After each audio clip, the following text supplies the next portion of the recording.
اللہ اکبر۔ ایک سیدہ پاک کی زندگی کا ایک پہلو اور بھی سن لیجیے۔ سیدہ پاک رضی اللہ تعالی عنہا و سلام اللہ علیہا، آپ کو اللہ نے ایک خاصیت یہ بھی عطا فرمائی تھی کہ آپ مریم اسلام ہیں۔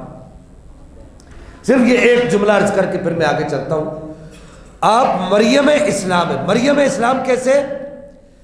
کہ حضرت بی بی سیدہ مریم رضی اللہ تعالیٰ عنہا و سلام اللہ علیہ جو حضرت عیسیٰ علیہ السلام کی والدہ ہیں، ان کے پاس حضرت زکریا علیہ السلام جو اللہ کے نبی ہیں، وہ جب آتے ہیں تو وہ دیکھتے ہیں کہ آپ کے پاس بے موسم کے پھل ہوتے تھے، تو آپ پوچھتے تھے کہ یہ کہاں سے آئے؟ قال یا مریم انا لکی ھذا، یہ کہاں سے آئے؟ تو آپ یہ کہتی تھی قالت ہوا من عند اللہ، یہ میرے اس رب نے دیے جو موسم میں اگاتا ہے، وہ مجھے بغیر موسم کے بھی عطا فرماتا ہے۔ سیدہ پاک کا بھی یہی حال تھا کہ آپ جس کھانے کو ہاتھ لگا دیتی تھی یا جس کھانے پر آپ دعا کر دیتی تھی، اللہ تعالیٰ اس میں اتنی برکت عطا فرما دیتا تھا کہ روایات میں آتا ہے کہ نبی پاک اور مولا علی پاک پوچھا کرتے تھے کہ یہ اتنے سارے مہمانوں نے کھا بھی لیا، یہ کھانا ختم کیوں نہیں ہوا؟ تو آپ یہ ارشاد فرماتی قالت ہوا من عند اللہ، یہ مجھے میرے رب نے عطا فرمایا ہے۔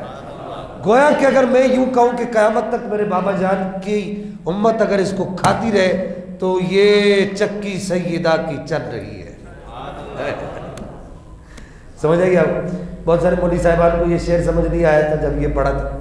یہ ناسبیت بڑی کتی چیز ہے، اللہ خنزیر بنا دے ناسبی نہ بنائے، یاد رکھو۔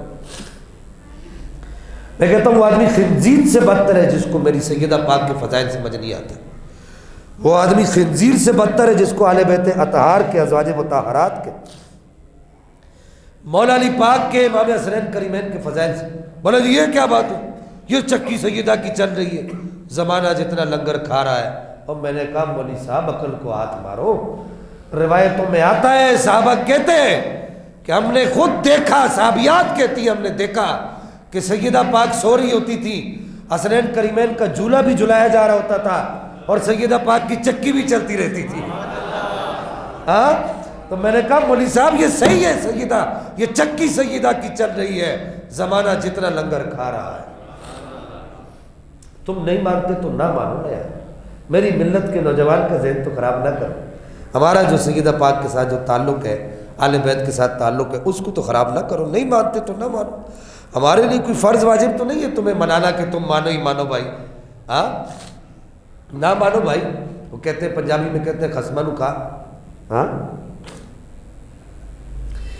تو میرے بچوں، میرے دوستوں اور میرے بزرگوں، بس وقت ختم ہو گیا ہے، فکس 2 بجے ہم نے جو ہے وہ اللہ تعالیٰ آپ کو جزائے خیر عطا فرمائے۔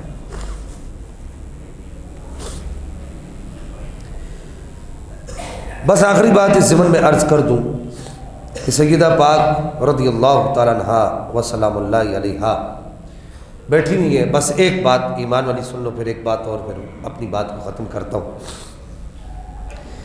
سیدہ پاک تشریف فرمائے حاضر خدمت نبی پاک علیہ الصلوۃ والسلام کے پاس، مولا کائنات بھی تشریف فرمائے حاضر خدمت ہے، امام حسن امام حسین نبی پاک علیہ الصلوۃ والسلام کے دونوں جو ہے وہ گود میں ہے، ایک آپ علیہ الصلوۃ والسلام کی دائیں ران مبارک پر ہے، ایک آپ علیہ الصلوۃ والسلام کی دوسری ران مبارک پر ہے۔ یہ ہمارے عشق کا تقاضا ہے کہ ہم جو نبی پاک کے لیے اور آپ کے گھرانے کے لیے سیدھے کے ساتھ الٹے کا لفظ استعمال نہیں کرتے۔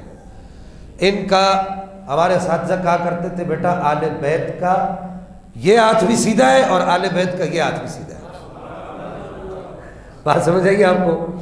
میرے نبی کے اور میرے نبی کے گھر والوں کے دونوں ہاتھ سیدھے ہیں، ہم اس کے لیے دوسرا لفظ استعمال نہیں کر سکتے، تو اس کی جگہ میں یہ کہوں گا کہ دوسری ران مبارک پر امام حسن امام حسین تشریف فرمائے، اور جو ہے وہ گود مبارک ہے کہ جس گود مبارک میں بیٹھنا اللہ کے فرشتوں کے رش کا سبب ہے۔ آج بیٹھے ہوئے دونوں امام حاضر ہیں، نبی پاک علیہ السلام نے چاروں کو دیکھ کر فرمایا سنو، تم اور میں، یعنی تم چاروں اور میں، ہم سب جنت میں ایک جگہ پر ہوں گے۔